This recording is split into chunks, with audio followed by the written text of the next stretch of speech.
반갑습니다. 반갑습니다.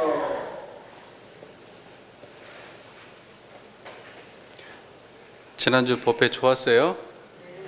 네. 저 없어도 좋았어요?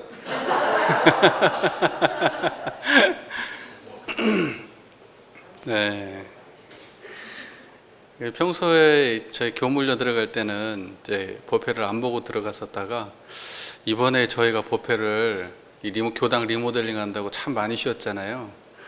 그래서 마음이 너무 찝찝해요. 그래가지고 제가 사무국장님한테 오래전에 미리 좀 부탁을 해놨었습니다. 그래서 잘 보셨다고 얘기 들어서 섭외를 잘했다 생각했습니다. 네, 다음에도 비면은 우리 국장님한테 좀 부탁을 해볼까. 교무훈련 참 잘 다녀왔습니다. 우리 교도님들께서 편안하게 제가 있도록 이렇게 별탈 없이 있어 주셔서 이 교무훈련 오면은요, 많은 교무님들이 훈련 중에 막 가요. 갑자기 막 연락 왔다고 가고 갑자기 뭔 일이 있다고 막 가고 막 그래요. 예, 네, 우리 교도님들은 저를 중간에 불러내진 않아 주셔서 편안하게 잘 있다가 왔습니다. 저는 항상 교무훈련을 기다리는 사람이거든요. 우리 교도님들은 어떠십니까? 정기훈련 한다고 하면 1년에 한 번 1박 2일 정기훈련 기다려 주십니까? 아니면 그때 시간 어떻게 내지 하고 뭐 고민을 하십니까? 어떠세요? 막 기대하고 그러세요? 1박 2일은 너무 짧아서 그런가? 한 일주일씩 하면은 괜찮을란가? 저는요 막 교무훈련 갔다 오고 싶어요. 중간에 애끼고 애껴요. 애끼고 애꼈다가 좀 이따 가자 애끼고 애껴갖고 가요. 근데 제가 이렇게 지내보면 교무훈련에 대해서 꼭 저 같은 생각을 하진 않더라고요. 많은 교무님들께서 일이 많이 밀려 있어가지고 마음에 일이 한 짐이에요. 오는 게 부담스러운 분도 있으시고, 또 어떤 분은 또 연차가 어느 정도 오래되신 분들은 이렇게 후배들이 많은데 가고 그러면 좀 불편하신가 보더라고요. 또 그런 분도 있으시고, 또 어떤 분들은 그냥 교무훈련 자체가 이제 일처럼 느껴지는 분도 계신 것 같아요. 숙제처럼. 근데 저는 아니에요. 저는 그냥 교무훈련 왜 이렇게 짧나? 좀 더 많이 하면 안 되나? 항상 1년만 되면 교무훈련 끝나고 나면 그 다음 해에도 기다려주고 그런 사람입니다. 저는 내년부터는 교무훈련이 10일짜리로 바뀐다고 합니다. 그래서 지금 우리 교단에서도 이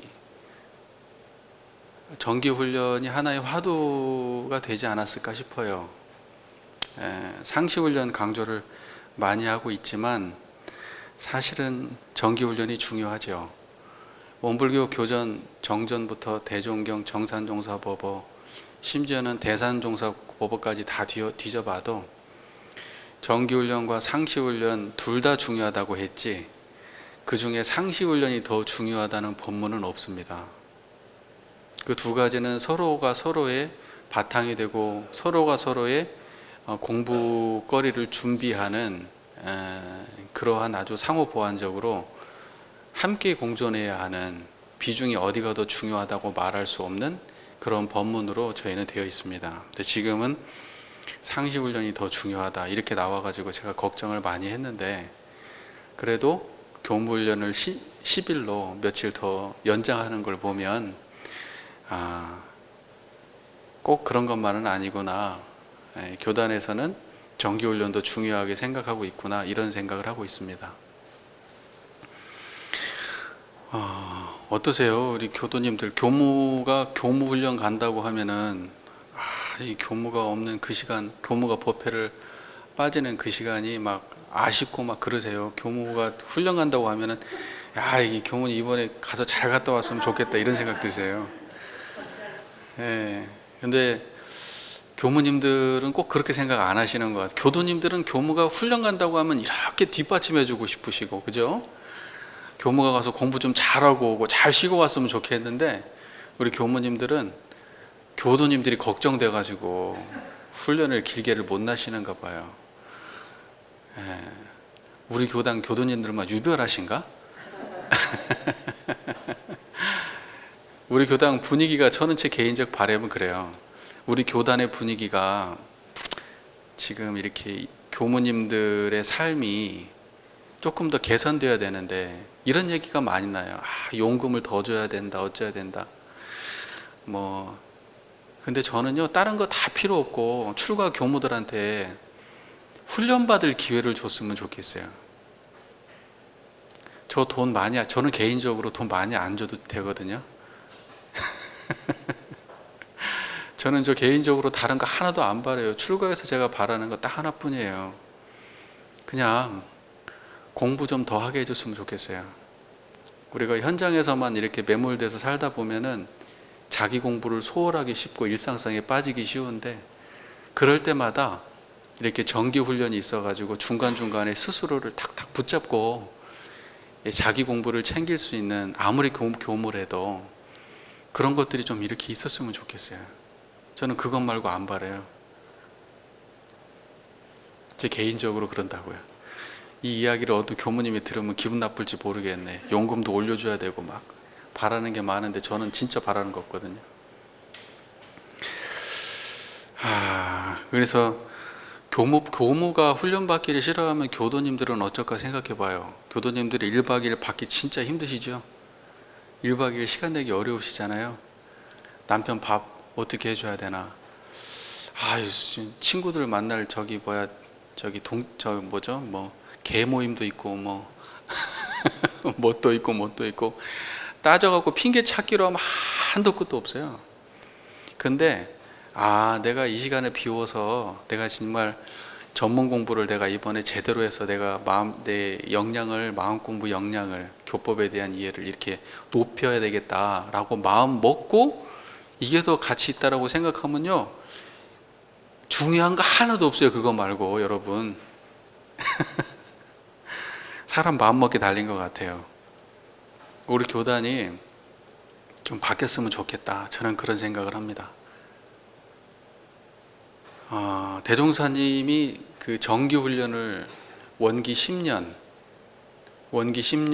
그때 을축년 하선, 을축년 여름부터 처음으로 지금 정기훈련을 시작했다고 되어 있습니다. 그리고 대종사께서는 여러분 잘 아시다시피 원기 28년에 열반을 하시거든요.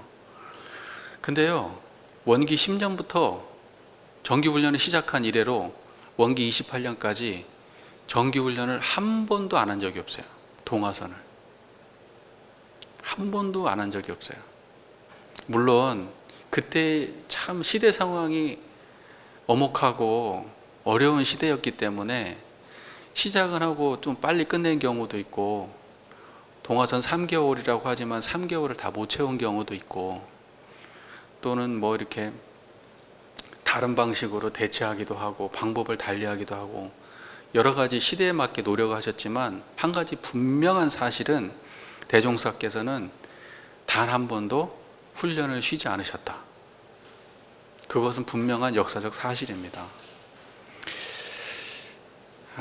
저는 이런 생각이 들어요.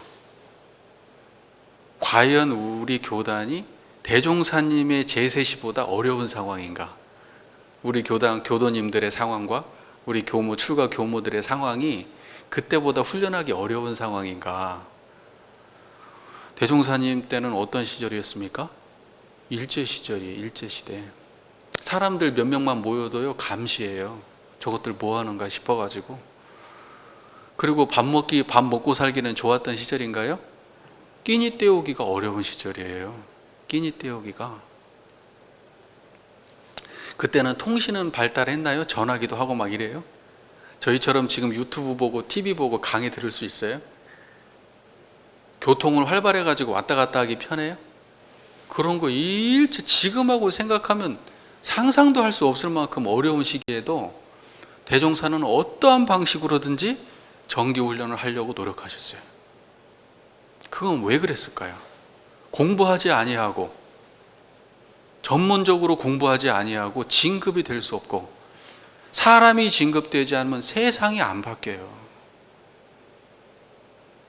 대종사께서 말씀하시는 광대무량한 낙원세계, 우리가 전문 공부하지 않고 바꿀 수 있다? 망상이에요. 망상입니다. 우리의 역량이 커지지 않으면, 내적 역량이 커지지 않으면 세상은 한 발짝도 바뀌지 않습니다. 대종사께서 그런 말씀하시잖아요. 미륵보살, 미륵부처 용화회상 언제 옵니까? 각자가 깨치는 그때 온다. 우리 교도님들 마음 하나하나 살아나게 하기 위해서 정기훈련이 꼭 필요한데, 교무들의 마음 하나하나 살리기 위해서 정기훈련이 꼭 필요한데, 과연 우리가 이렇게 대명하고 여유 있는 시기에도 불구하고 정말 전문 공부하기를 노력하고 있는가? 부끄러운 일이에요. 정말 부끄러운 일입니다. 교무훈련 1년에 10일? 기껏해야 3일 늘린 거? 저는 부끄러워요. 대종사님 보기. 분기마다 10일 정도 했으면 좋겠어요. 4분기 해가지고 나눠가지고 3개월에 한 번씩 10일씩 했으면 좋겠어요. 그것도 안 많아. 우리 교도님들하고 같이.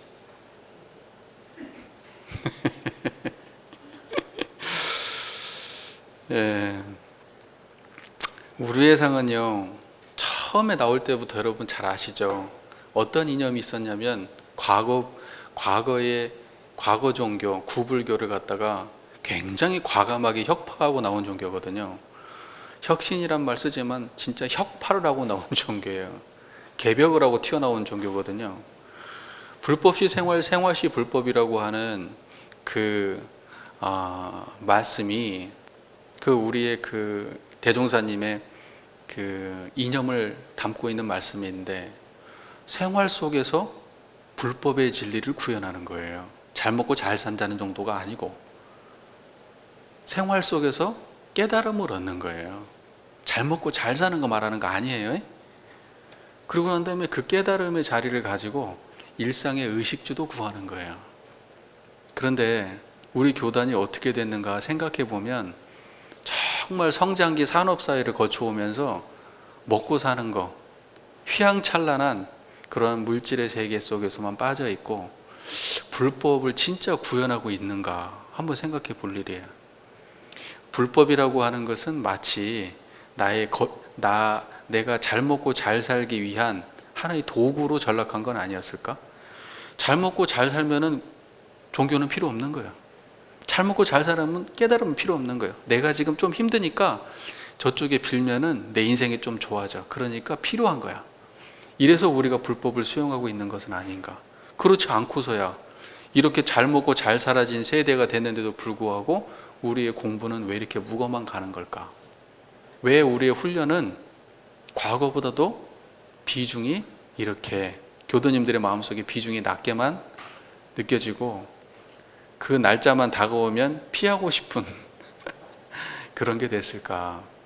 비단 우리 교도님들 뿐만이 아니고 교무도 마찬가지입니다. 이 10일짜리 늘리겠다고 3일 겨우 늘리는 거 가지고도 교무님들 싫어하시는 분들 꽤 많습니다. 그거 보면 안타깝죠. 우리가 뭐하러 왔을까? 여기에 뭐하러 왔을까?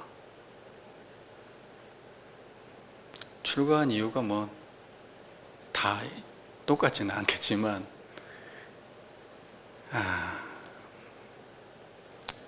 그래서 씁쓸한 생각도 들었어요.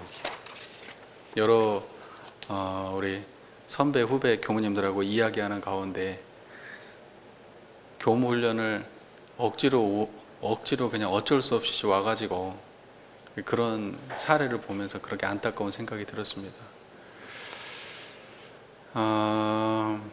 그래서요, 제가 하고 싶은 이 얘기는 말이 좀 길었지만, 출가한 교무, 출가한 저희 같은 사람들도 이 생활이 오래되면요, 일상성에 빠집니다. 일상성에.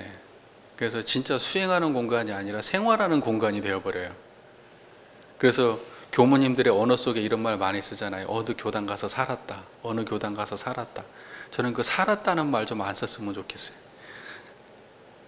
우리가 살러 온 거 아니에요. 제가 볼 때 교화하러 온 거, 공부하러 온 거죠. 내가 어디 교단 가서 공부했다, 내가 어느 교단 가서 교화했다, 그것도 아니면 근무했다고 썼으면 좋겠어요. 살았단 말 좀 안 썼으면 좋겠어요. 그 말이 별거 아닌 것 같은데 우리 내면을 반영하는 말 같아서 싫어요. 제가 살았단 말 좀 안 썼으면 좋겠어요. 살러 온 거 아니거든요.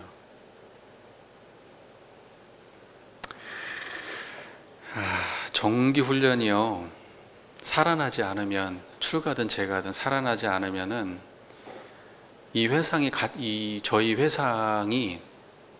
저희 회상의 그 깨달음의 가치가 세속에 흐르는 것을 막을 길이 없다. 저는 그렇게 생각합니다. 막을 길이 없다. 싸우면은요, 돈하고 공부하고 싸우면 돈이 항상 이깁니다.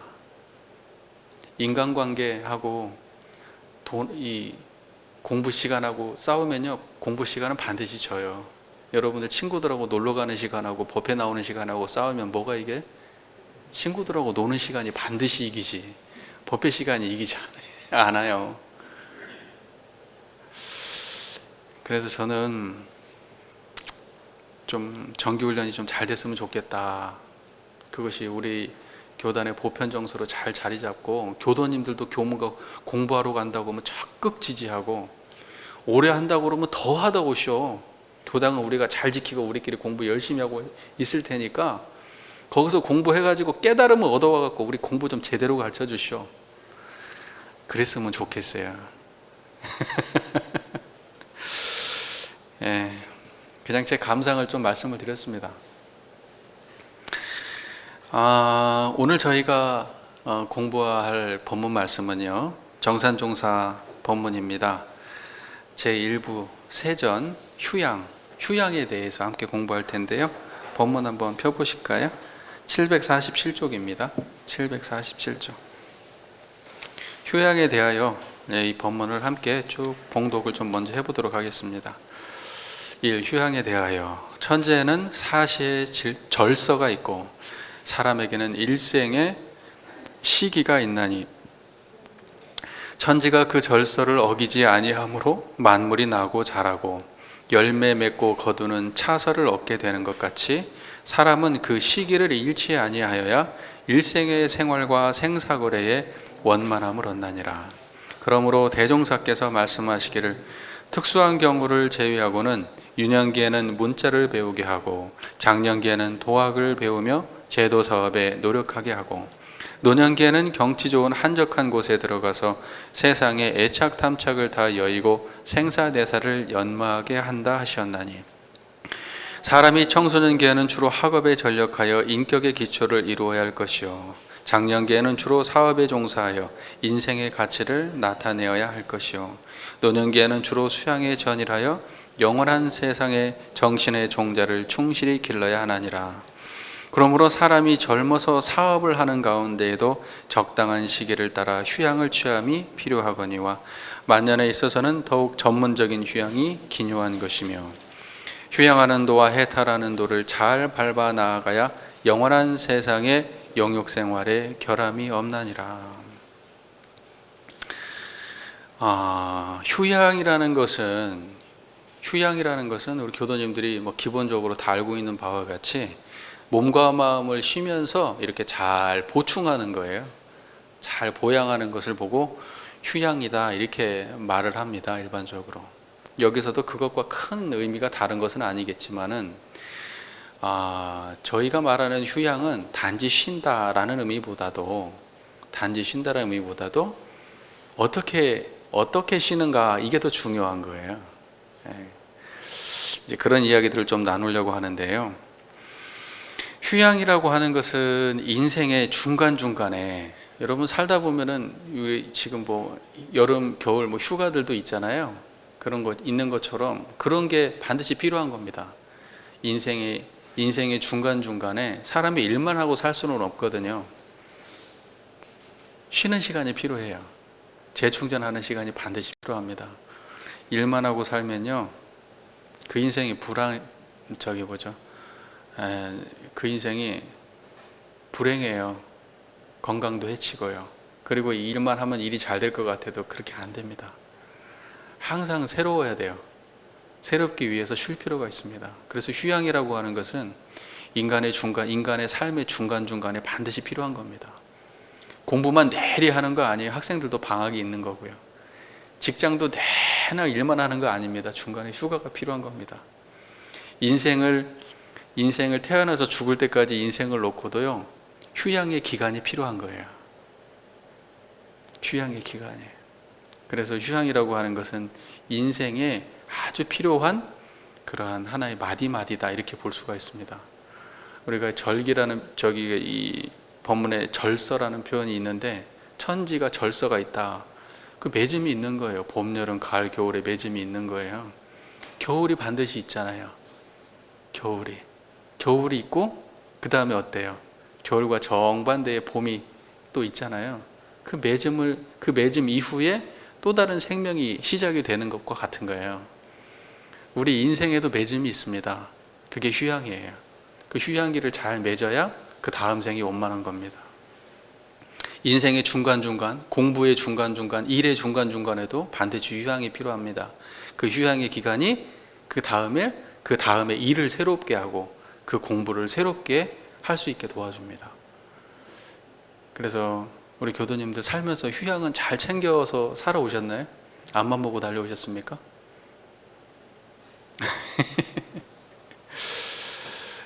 진정한 휴양이라고 하는 것은, 우리 교법에서 말하는 진정한 휴양이라고 하는 것은 마음을 청정히 하고 법신불 이론상에 의지하는 그 마음을 챙기는 게 휴양이에요.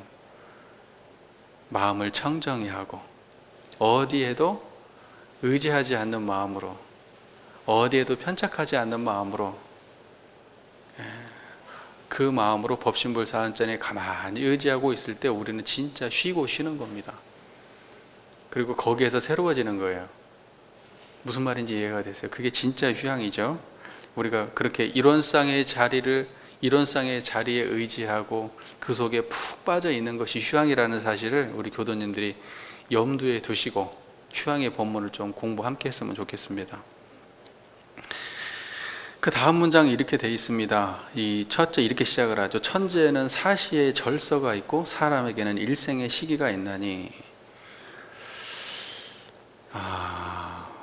여러분 잘 아시죠? 사시의 절서라는 게 이제 봄, 여름, 가을, 겨울을 말하는 거죠. 인생도 그렇다는 거예요. 인생도 처음에 태어나가지고 유아기를 거쳐서 청년기를 거쳐서 청소년기, 청년기, 장년기, 노년기 이렇게 지나가잖아요. 이걸 더 간단하게 표현하자면, 이 본문에서 나와 있는 대로 표현하자면 유아기가 있고 장년기가 있고 노년기가 있다. 세 등분으로 하면 그래요. 그러면 여기에서 휴양기는 어디에 해당할까요? 노년기에 해당하는 거예요. 노년기. 여러분 노년기면 몇 살부터 노년인가요? 인생 60부터라고 하는데 이제 요즘에는 그 평균 수명이 많이 들어서 저 때는 아마 120까지 살지 모르겠어요. 노년기라는 게 한편으로는 이렇게 구분해서 나이로도 나눌 수 있지만 한편으로는 꼭 나이로만 구분되는 건 아닌 것 같아요. 어떤 분은 또 체력 조건이라는 게 나이 막 훨씬 더 좋으신 분도 있잖아요. 그 연세에. 꼭 그렇게 정의할 건 아니지만, 우리가 사회의 보편 정서로 볼 때 노년기다 그러면은 아마 휴양, 노년기, 휴양기 이렇게 표현하는 그 시기가 아마 일선에서 이제 퇴임을 하시고 그래도 60세 중반 정도 넘어서시고, 그리고 이제 몸의 거동이 불편하지 않은 정도 시기까지가 휴양기가 아닐까. 그래서 이제 몸의 거동이 아주 어려워서 그 다음에 이제 돌아가실 준비할 때 되면 그때 열반기라고 표현을 따로 할 수 있을 것 같아요.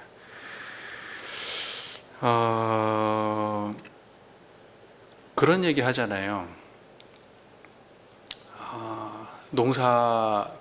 추운 겨울이 이제 우리 인생으로 따지면 휴양기인데, 겨울이 어때요? 겨울의 특징이라는 게 다 완전히 죽은 것 같이 쉬는 것 같지만 그 추운 겨울을 잘 지내고 나면은 봄이 어때요? 그러니까 나무도 겨울을 지내고 나면 짱짱한 마디가 생기잖아요. 여러분 그 따뜻할 때 생긴 마디하고 겨울에 생긴 마디 달라요. 겨울은 마디가 단단한 이렇게 딱 태가 이렇게 생기는 그게 겨울에 생긴 마디고, 요렇게 두껍게 생긴 마디는 이게 따뜻할 때 생긴 마디예요.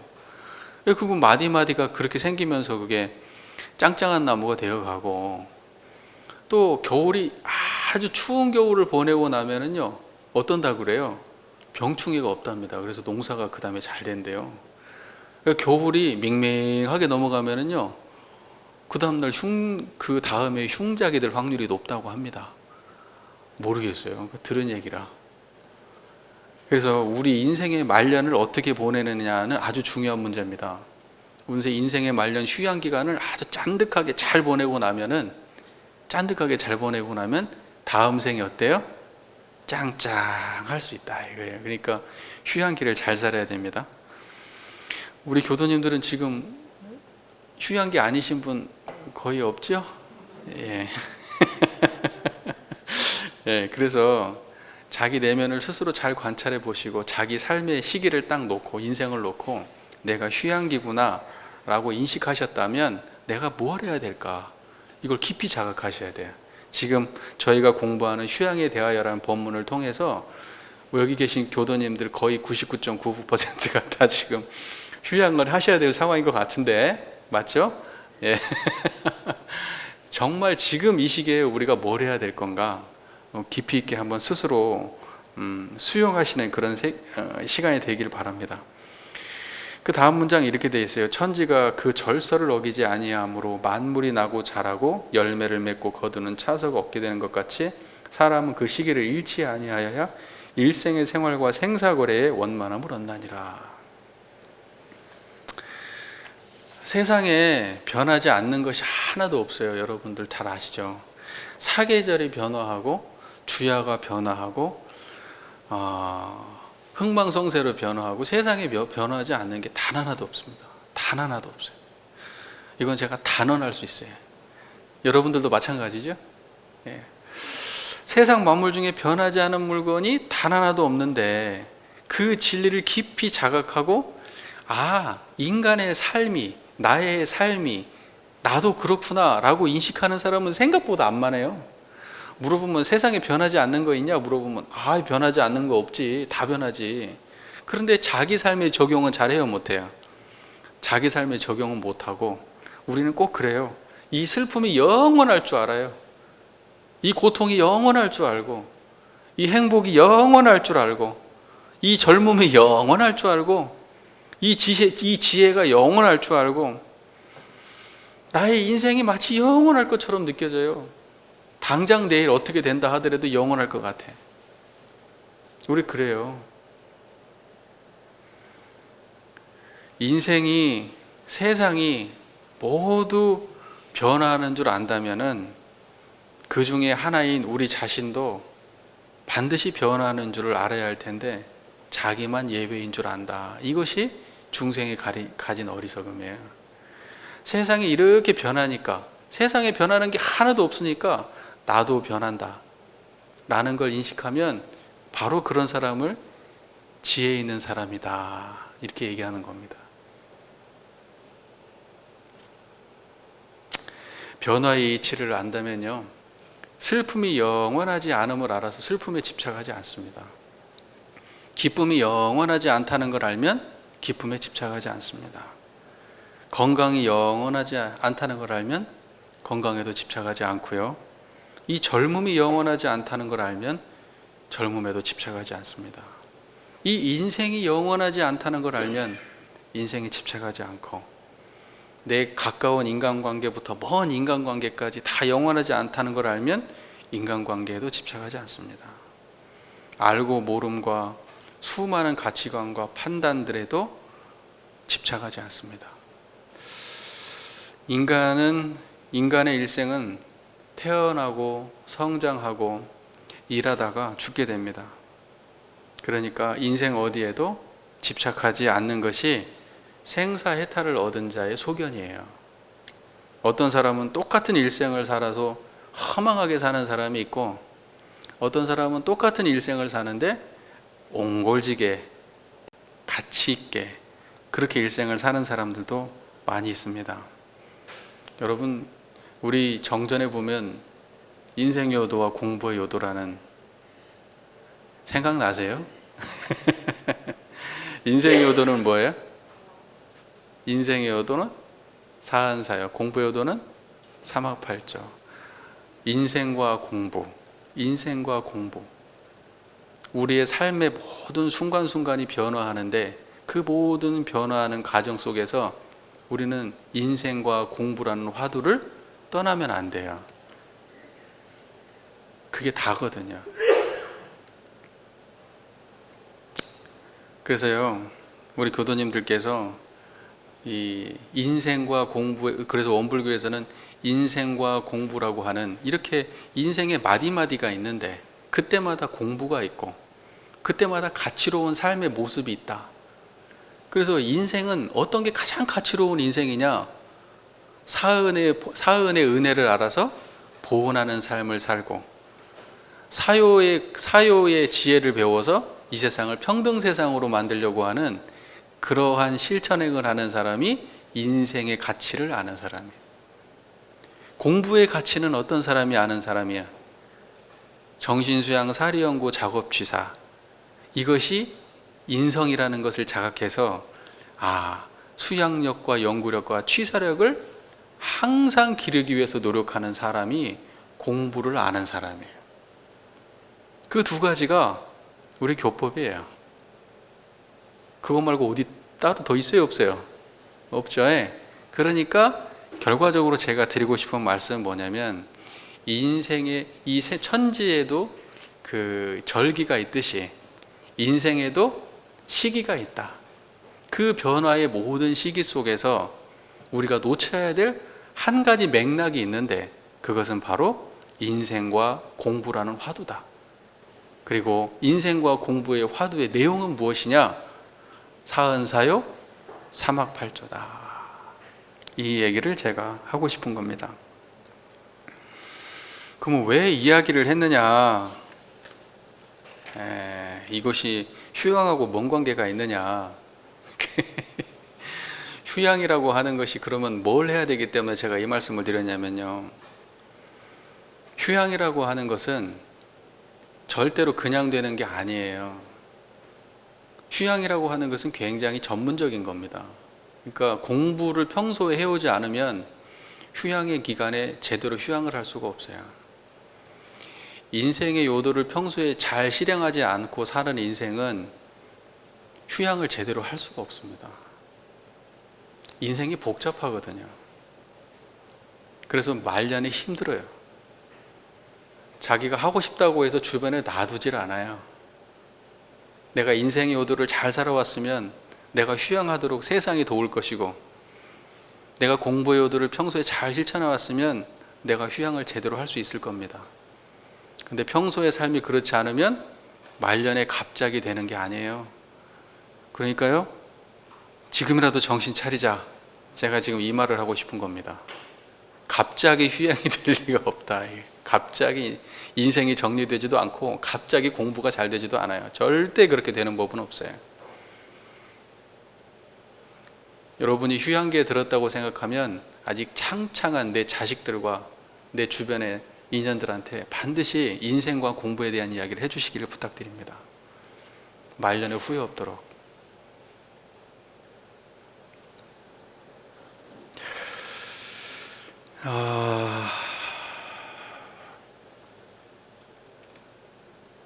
한 사람 한 사람들이 이 공부, 이 사업을 하면서, 우리 교도님 한 사람 한 사람이 이 공부, 이 사업을 하면서 인생이 무상하구나, 인생이라고 하는 것이 무상하구나 라는 걸 깊이 자각하고 살아간다면 여러분의 삶은 가치 있을 겁니다.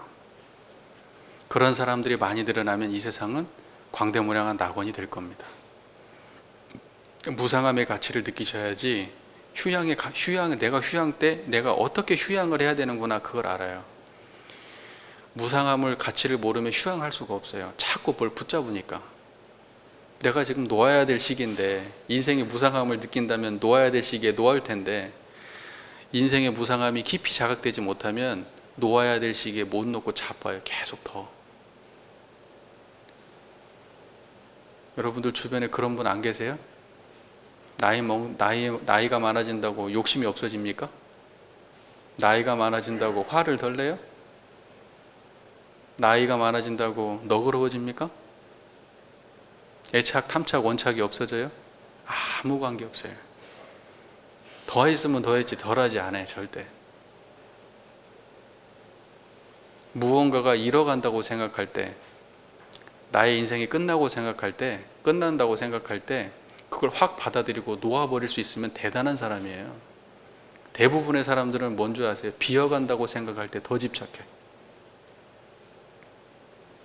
이거 놓으면 마치 내 인생이 끝날 것처럼 더 집착해요.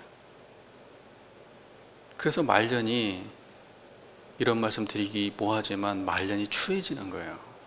추해집니다. 젊었을 때는 얼굴에도 팽팽하니까 예뻐서라도 봐주지만 나이가 많으면 보기 안 좋아요. 많이. 여러분들 원불교 교도님들이시고 여러분들의 말년은 정말 청정했으면 좋겠습니다. 제 바람이에요. 여기 다 그렇게 가실 것 같아.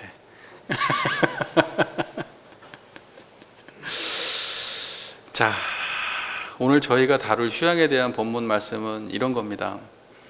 정산 종사님은 휴양에 대한 본문 말씀을 해주시면서 인생이 다 그 과정이 있는데 휴양이라고 하는 것은 이렇게 살아야 돼 라고 하는 본문을 해주시고 싶으신 거예요. 휴양이라고 하는 건. 정산 종사께서 인생의 휴양계에 대해서, 삶에 대해서 지혜를 저희한테 주고 싶으신 건데 우리 교도님들께서 정말로 오늘 하고 아마 2번 더 하겠죠? 해탈까지 있으니까 그때까지 우리 교도님들께서 삶을 정말 깊이 있게 내가 지금 휴양을 제대로 하고 있는지, 휴양의 삶으로 내가 정말 수용하고 있는지 한번 생각해 보시는 그런 계기가 됐으면 하는 바람을 가져봅니다. 이런 문장이 있어요. 그러므로 대종사께서 말씀하시기를 특수한 경우를 제외하고는 유년기에는 문자를 배우게 하고 장년기에는 도학을 배우며 제도 사업에 노력하게 하고 노년기에는 경치 좋은 한적한 곳에 들어가서 세상의 애착 탐착을 다 여의고 생사대사를 연마하게 한다 하셨나니, 정산동사께서 인거하신 이 법문 말씀은 대종경 서품 18장 법문 말씀이에요. 대종경 서품 18장 법문을 그대로 딱 따가지고 인거하신 거예요. 그대로.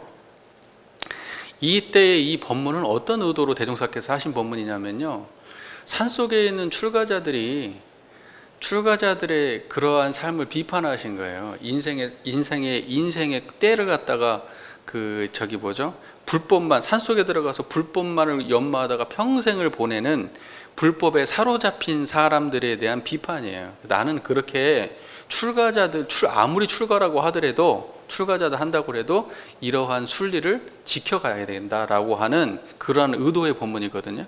그러니까 사실은 당신께서 구현하고자 하는 출가자의 삶에 대한 본문이에요. 사실 이게. 근데 정산종사께서는 어떻게 하신 거예요? 그걸 우리 인생의 보편 진리로 가지고 나오신 거예요. 그러면서 이렇게 딱 모든 사람들이 이래야 돼 이렇게 쓰신 거예요. 사실은 출가자가 이래야 돼 이제 이렇게 쓰신 건데, 출가의 삶이라고 해도 평생 들어가서 산속에서만 공부하면 안 돼. 출가자도 어릴 때는 공부하고, 그 다음에 장년기가 되면은 제도 사업 열심히 하고, 그 다음에 끝나고 나면은 휴양하고 이렇게 해야 되지, 평생을 들어가서 그렇게 사는 거 아니야, 이 말을 하고 싶으셨던 거거든요.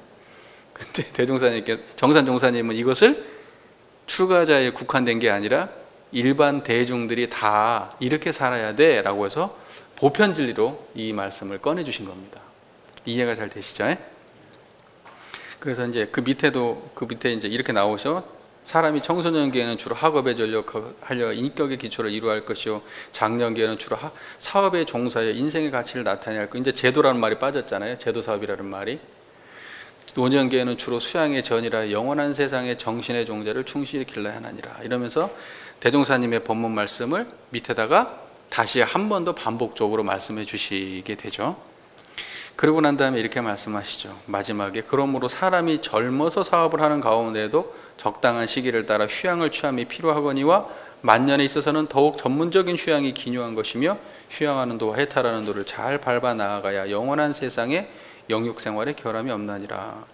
여기 재미있는 문구가 있어요. 우리가 꼭 한번 챙겨봐야 될 문구인데, 휴양이라는 것은 꼭 일정한 나이가 되어야만 하는 것이 아니라는 거예요. 삶의 전 과정을 통해서 휴양은 필요한 겁니다. 이렇게 돼 있어요. 적당한 시기를 따라. 사람이 젊어서 사업을 하는 가운데에도 적당한 시기를 따라서 휴양을 해라, 이렇게 돼 있어요. 우리가 이제 전체적으로 인생 전체를 놓고 보면 휴양기는 노년기죠. 그런데 우리가 젊은 시절 있잖아요. 사업을 하고 이제 막 자식도 키우고 막 한참 이제 일해야 될 젊은 시기가 있잖아요. 그 젊은 시기도 휴양이 필요하다는 거, 안 필요하다는 거예요? 필요하다는 거예요. 그 젊은 시기에도 휴양이 필요하다는 거예요. 지금은 이제 어느 정도 세상이 많이 좋아져서 이런 것이 많이 이제 용인이 되고 있죠. 예전 같으면 얄짤 없는 그런 시기도 있었습니다. 쉬는 게 눈치 봐야 되는 시대도 있었어요. 지금은 쉬어야 됩니다. 그것은 그 사람의 인생을 위해서 아주 중요한 거고, 그 사람이 하고 있는 일을 위해서도 중요한 거예요. 자, 그리고 난 다음에 이런 말씀을 하세요. 전문적인 휴양이 기묘하다, 이런 말씀을 하세요. 만년에 있어서는 더욱 전문적 휴양이 기묘하다. 여러분, 휴양이라는 게 전문적이라는 생각 해본 적 있어요? 안 해보셨죠? 전문적 휴양이라는 말 들어봤어요? 나 이거 보고 참 정산종사님께서 전문적 휴양이라는 말은 왜 하셨을 것 같아요? 제가 앞에도 살짝 언급을 했는데, 휴양이 쉽지가 않기 때문에 그래요. 돈이 조금 있고 여유가 있다고 휴양할 수 있는 게 아니에요. 휴양이라고 하는 것은 번뇌 없는 자리를 알아야 휴양을 할 수 있는 거예요. 산속에 겁나게 좋은 시설에 들어가가지고 물리적으로 아무 문제 없는 곳에 들어갔다고 해도 마음속에서 일어나는 수많은 번뇌를 잠재울 수 없으면 휴양이 아니에요. 그게 무슨 말인지 이해가 잘 되시잖아요. 그러니까 휴양이라고 하는 것은 정산종사님의 법문 안에서 휴양은 첫째도 둘째도 셋째도 마음 문제예요. 마음 문제. 마음을 쉴 수 있냐고요. 그러니까 이것은 아무나 할 수 있는 일이 아니에요. 일반 사람들은 못해요. 절대. 끊어본 사람이, 번뇌를 끊어본 사람만이 할 수 있는 거예요. 그래서 이걸 보고 뭐 어떻게 한 거예요? 전문적이라고 표현하는 거예요. 그러니까 여러분들은 어떠셔야 됩니까? 이제 전문적으로 하셔야 돼요. 휴양을. 아마추어 같이 하시면 안 되고, 그냥 아마추어 같이 휴양하는 건 뭐예요? 그냥 좋은 데 가서 그냥 뭐 쉬고 그냥 이런 거지. 전문적 휴양은 뭡니까? 어디 막 좋은 곳으로 쫓아서 떠나서 구하는 게 아니에요. 지금 있는 그곳에서 번뇌 없는 자리를 만나셔야지 휴양이 되는 거예요. 번뇌 없는 자리를 만나야. 다시 말해서 일원상의 자리를 내가 이렇게 드러내고 모실 줄 알아야 휴양을 하는 거예요. 그게 전문 휴양을 할 수 있는 거예요. 재밌죠? 재밌지 않나요? 정말 탁탁 와닿는 말씀이에요. 여러분들 쉰다고 진짜 쉴 수 있으세요? 생각보다 많은 사람이 쉴 줄 몰라요. 쉰다고 하는 건 뭐예요? 번뇌 없이 쉬는 거예요. 번뇌가 없는 자리에서 이렇게 쉬어야 되는 거예요. 근데 쉰다고 어디 산속에 들어갔지만 쉬어집니까? 오만 잡념을 다 끓이고 있지. 오래 있으면 조금 쉬어져요. 그러다가 세상에 나오면 어때요?